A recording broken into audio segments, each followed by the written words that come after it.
اے ایمان والو، اللہ سے ڈرو اور سچوں کے ساتھ ہو جاؤ۔ اب یہ سچوں کے ساتھ ہونے کا فائدہ کیا ہے؟ تو جب انسان سچوں کے ساتھ ہوتا ہے، نیکوں کے ساتھ ہوتا ہے، تو انسان نیک بن جاتا ہے۔ میں اکثر کہا کرتا ہوں کہ اگر قطرہ دریا میں مل جائے وہ قطرہ نہیں رہتا، دریا بن جاتا ہے، اور اگر دریا جا کے سمندر میں مل جائے تو وہ دریا نہیں رہتا، وہ سمندر بن جاتا ہے۔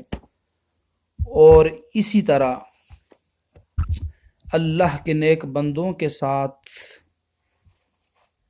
دوستی رکھنے کا فائدہ یہ ہے کہ غوث اعظم رضی اللہ تعالی عنہ کہ آج ایک دھوبی کا واقعہ میں آپ کی بارگاہ میں عرض کرتا ہوں کہ غوث اعظم رضی اللہ تعالی عنہ کا ایک دھوبی تھا۔ الافاضات الیومیہ کے اندر مولوی اشرف علی تھانوی صاحب نے لکھا کہ وہ مر گیا، جب قبر میں گیا تو فرشتوں نے اس سے سوال کیا، بتا من ربو کا، تیرا رب کون ہے؟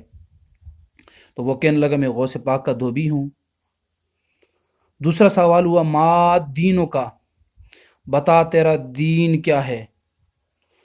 تو کہنے لگا جی میں غوث پاک کا دھوبی ہوں۔ تیسرا سوال ہوا من ھذا الرجل، یہ نورانی صورت والا، نورانی سیرت والا جو شخص ہے، اس کے بارے میں دنیا میں کیا کہا کرتا تھا، یہ کون ہے؟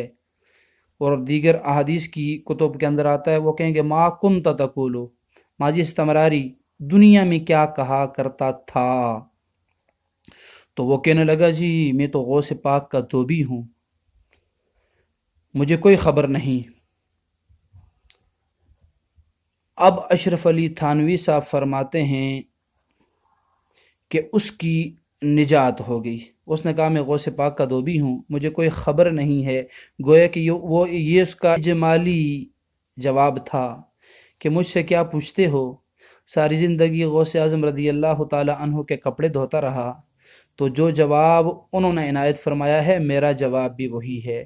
تو عرض کرنے کا مقصد یہ ہے کہ اگر ایک دھوبی کی نسبت غوث اعظم رضی اللہ تعالی عنہ کے ساتھ ہو جائے تو وہ جنت میں پہنچ جاتا ہے، اور اگر ایک چور کی نسبت غوث اعظم رضی اللہ تعالی عنہ کے ساتھ ہو جائے تو وہ قطب بن جاتا ہے۔ اور اسی طرح اگر ایک کتے کی نسبت اصحاب کہف کے ساتھ ہو جائے تو علماء نے لکھا وہ کتا جنت میں جائے گا۔